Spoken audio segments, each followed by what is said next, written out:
Welcome to the Baunfire podcast. I'm your host, Morgan, aka Bon Diesel, and this week we'll be talking about Game Pass price hikes, Concord's beta begins, the Division 2 sinks its seasonal idea, and much more. Before we get started, subscribe to The Baunfire on your favorite podcast app and leave a review on Spotify or iTunes, which I haven't had a new iTunes review in like 2 years. So leave one, and if it's 5 stars, I'll read it on the next show and I'll give you a thumbs up if you watch the video version. You can also subscribe to the Bon Diesel YouTube channel to get all of my videos, including these podcasts. Thank you to everyone who supports as YouTube members and Twitch subscribers. If you're interested in supporting this podcast and all of my other content, check out the link in the show description. You can also support my show by sharing new episodes on any social media platforms you enjoy or just with a friend. You can check me out on Threads, Instagram, and on Twitter if you want to share the post I make for each episode. Let's jump into the gaming news. For Xbox this week, we have Game Pass price hikes and subscription changes. So there's now 3 tiers of Game Pass, as there pretty much were before, but it's changed a little. We have Game Pass Ultimate, which is going up to $19.99, I believe, from $17.99. This is Game Pass on PC and Game Pass on console, and getting their cloud streaming and getting day one releases for first party, as well as their third party Game Pass games. There's also going to be Game Pass Standard. This is $14.99, and this will be essentially the same thing just for console, but with no day one first party games and no cloud streaming. The first party games are rumored to be coming 6 to 12 months later from release, but they haven't specified that yet. They haven't really truly even announced this yet. They do have like a official page where you can get information about these price hikes, but they, as far as I can tell, haven't had like an official reveal of this yet. So some details are still a bit weird. Before I go deeper, they need to set a very predictable time frame for these exclusives to hit this tier, because if it's 6 months and people know it's 6 months, that makes it easy. Like someone like me who wants everything day one is just going to pay for Ultimate, like I have been for years at this point, because I use it on PC and my console. But it could be the difference between someone getting it or not if they know exactly how long or not, or if they don't until they get the first party releases. So I think they need to do that. And then they have the PC Game Pass, which is going to be $11.99 a month, and we'll still get first party access day one. That's kind of a weird one to me. I mean, I get it because PC is probably their market that they can still expand the most into. But yeah, the inconsistency is a bit odd, even though I don't really think any of this is that confusing or that surprising. The previous Game Pass on console subscription, which was the previous baseline, will continue for existing subscribers at the $10.99 a month. I can't really tell. I tried to look into it, and I don't really think there was a clear answer on whether or not that's going to convert at some point. There's a bunch of tricks right now where you can buy, if you don't have any Game Pass active, you can, for your Xbox, or I guess on PC, you can buy multiple years worth of the $10.99 per month Game Pass on console, because I think CD keys and stuff has it even cheaper than that. So there's people buying many, literally years of that. And then you submit that, you get your 3 years or whatever banked up of that, which is still good until September. And then you buy 1 month of Game Pass Ultimate, and it converts all of those to Ultimate. So there's people banking up like multiple years of Game Pass Ultimate right now. I can't do it, at least not easily, and I'm just not going to bother because I kind of don't mind paying. It's, I use my Game Pass quite a bit, which we'll talk about. But so they are going to honor that in some capacity, and this is all changing on September 12th. So one interesting thing is after September 12th, you're only going to be able to bank up to 13 months of Game Pass. So they are seemingly trying to prevent people from doing the whole thing where like someone puts out some insane deal, they're probably losing money on it, like Walmart or Target or something, and people buying literally years and years of Game Pass for like half the price. I'm surprised that hurts them. I would always assume that that's like the retailer is the one losing money there, and they paid their full price for those cards, or I don't know. I don't really know how it works. As for my opinion on all of this, I mean, this was a long time coming. I'm not going to try to shill for Xbox, and I'm never going to cheer for price raises and things like that. Obviously, never. That'd be dumb. But when my Netflix subscription, which I watch like one episode of something every couple years, it seems like when that price is raised like probably a dozen times since the last time I had a big price jump in Game Pass and how much I use Game Pass, I can't be bothered to be mad. I do think the standard losing day one game sucks, especially until they clarify or hopefully give like a time frame for when those first parties will show up eventually. I still think it's a pretty good deal, but and then the PC Game Pass seemingly is the best one to get if you're trying to save money. So it seems like more and more, we're seeing this thing where, like if this was PlayStation doing this stuff, they would do everything they could to force you onto PlayStation 5 to utilize this, which is fine. That's their model and it works really well. Where with this, we're seeing more and more evidence that I don't think they're ever going to stop selling Xboxes, but they've obviously, and for years now, maybe multiple generations in some way, lessen the importance of selling hardware and realize that these subscriptions and game sales are their bread and butter. And I think that's okay. I think the biggest thing with Game Pass in general, and it's always been this way, but especially after a price hike, is it's just how much you use it. I use Game Pass,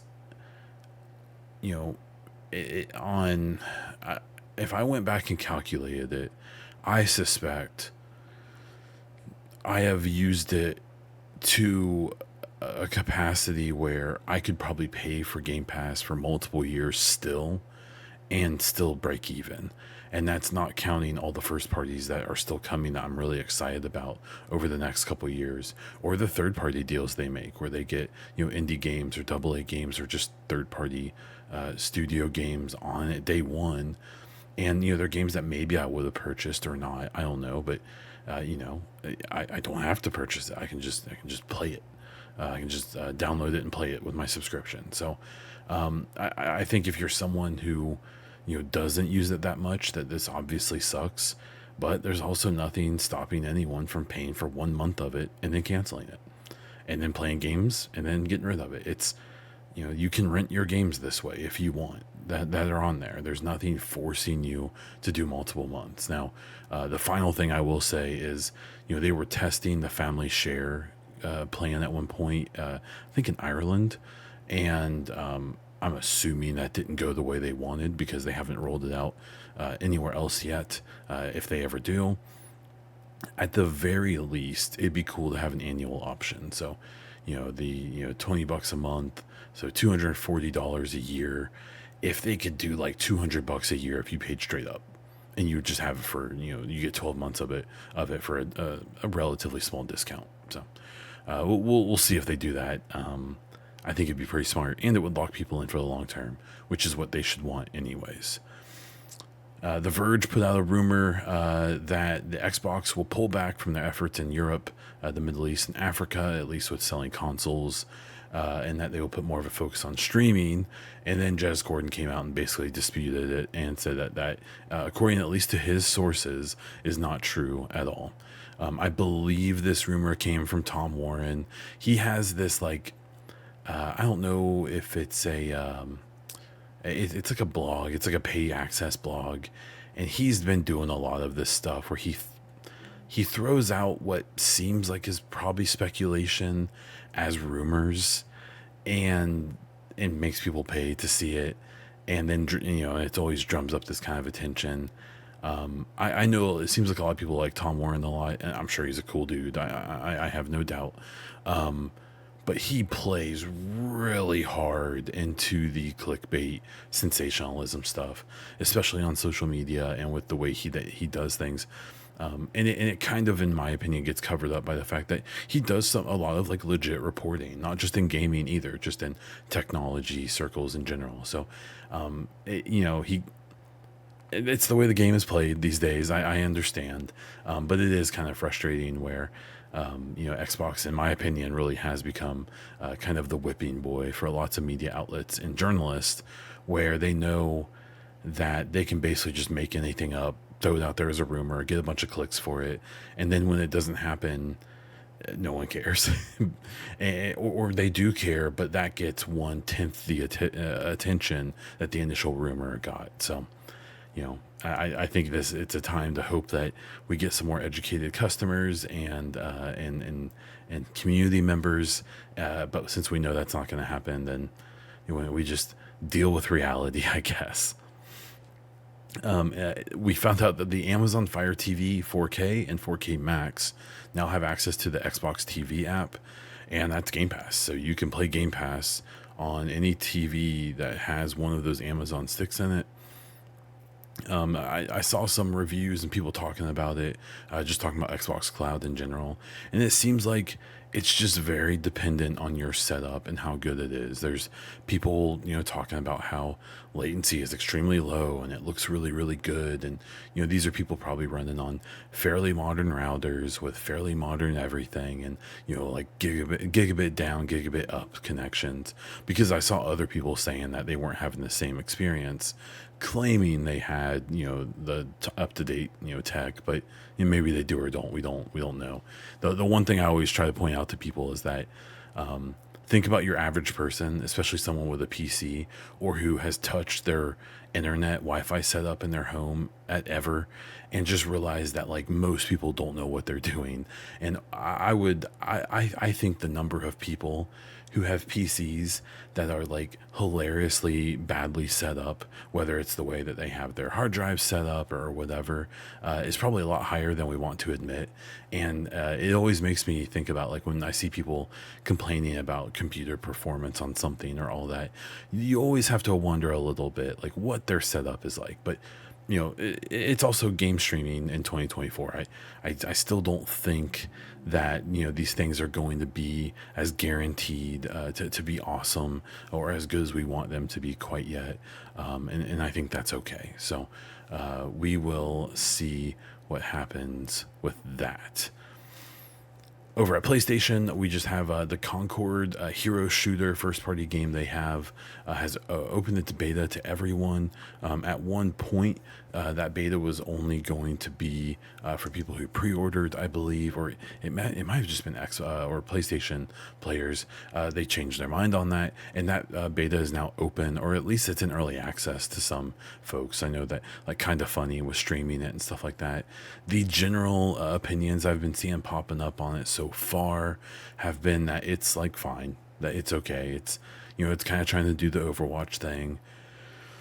I just feel like that market is so settled at this point that it's like kind of weird to see someone try to jump into it again. But I mean, PlayStation is trying to expand their the types of games that they have in their portfolio, and getting a first-person shooter at all, and especially a hero shooter multiplayer loot box kind of game, if it would hit, would be a big deal for them.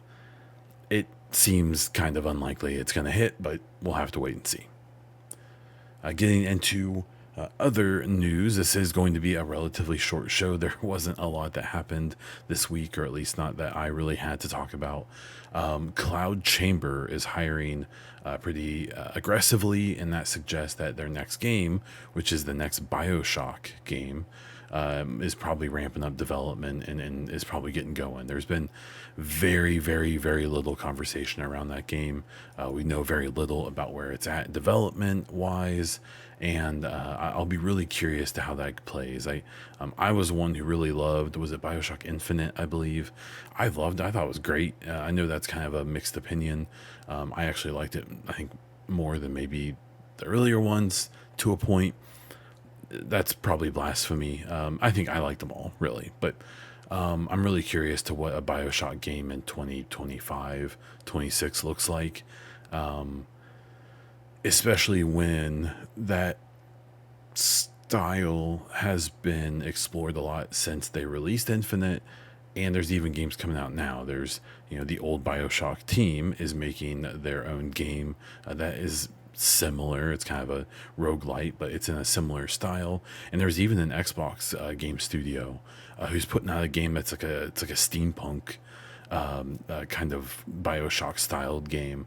And so it'll be curious to where the classic of that, the game that kind of defined that style and genre, how it plays in a modern world. Atomic Heart as well, which I thought kind of sucked, but it was definitely going down that path as well.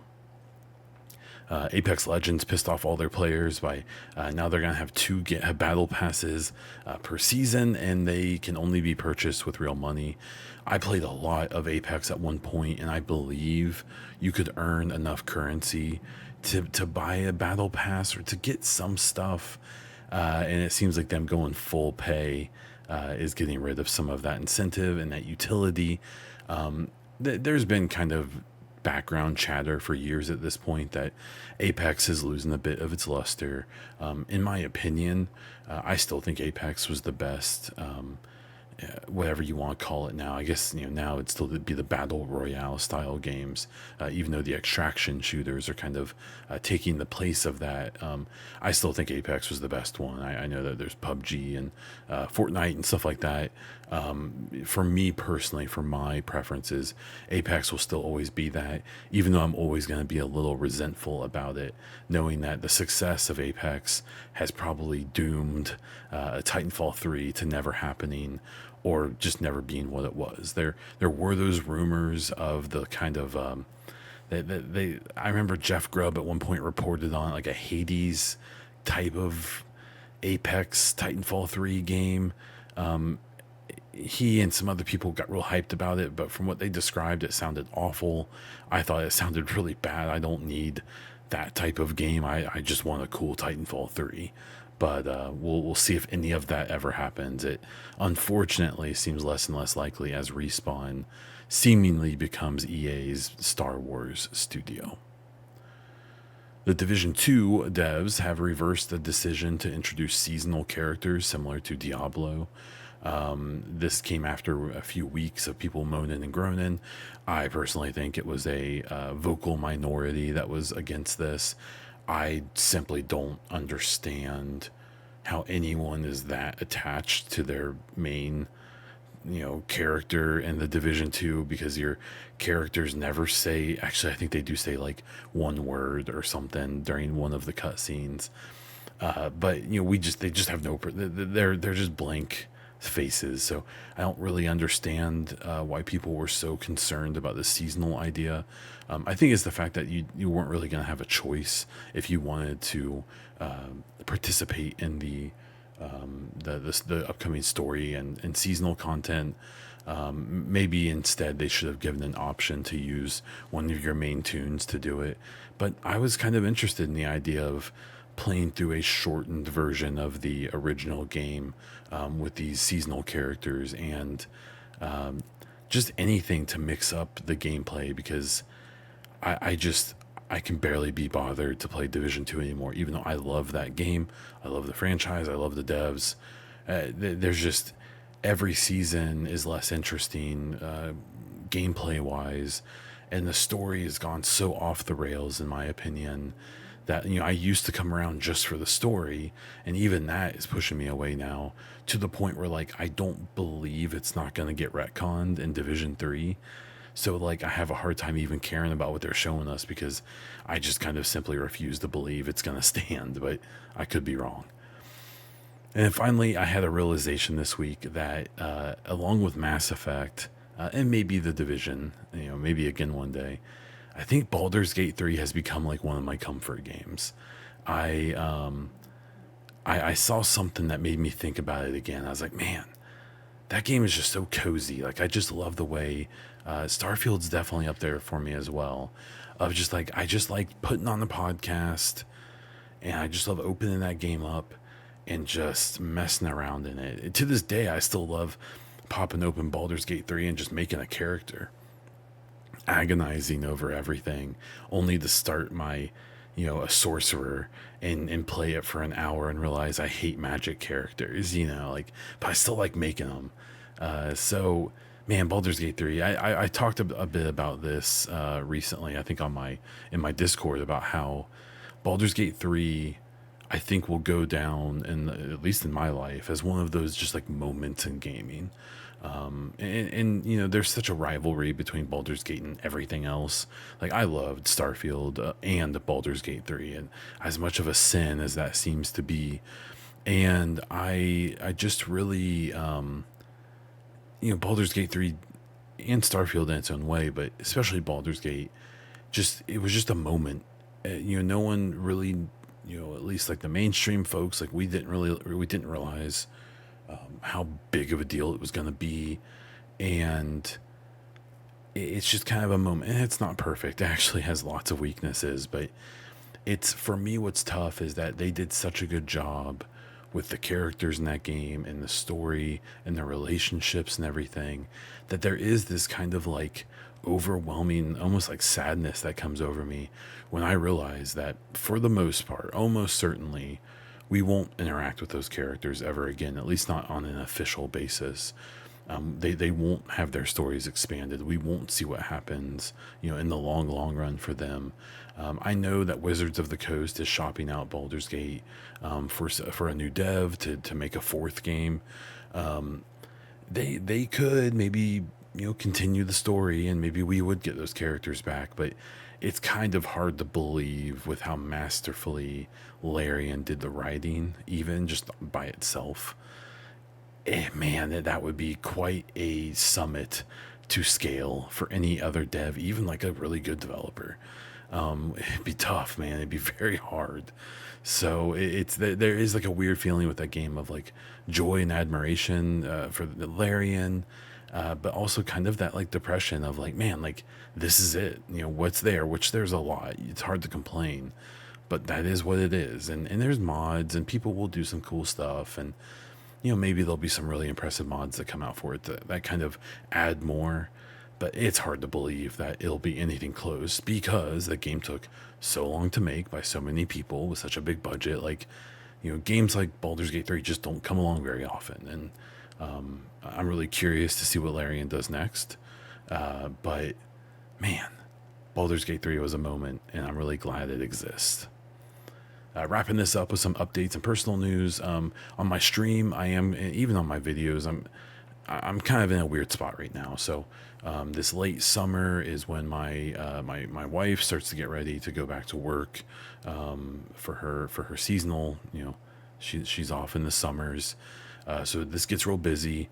I'm exceptionally busy at work right now because of multiple reasons. I'm helping out a lot of people and doing all my stuff, so that's making it tough for me to, even when I have free time, I'm just tired. Plus, I've been working out a ton, trying to lose a bunch of weight. I've been kind of hoping to use this, the podcast, as a way to see my face slowly change, as I've currently lost about 20 pounds. So I'm really curious to see how, over the next, rest of the year, really, to kind of see, to track it myself just by looking at the video. And and just all of that. It's just I'm just overwhelmed. So I'm still trying to put out this podcast, and there's not much going on to talk about. I'm putting out videos when I can, and the stream is just going to happen when I can. I am also kind of waiting for OBS to update. Twitch has a whole new system for how you stream. I'm really excited to check that out because I think it's going to just help in some ways. But I am upgrading my kind of whole system here in the next, month or so, where I'm getting a couple new screens. I'm using some 4K screens from like 2016 or 17, and they've been troopers, but they're both dying. The panels on them are both dying. And so I don't know how much longer they're going to last. So I'm replacing those with modern 4K.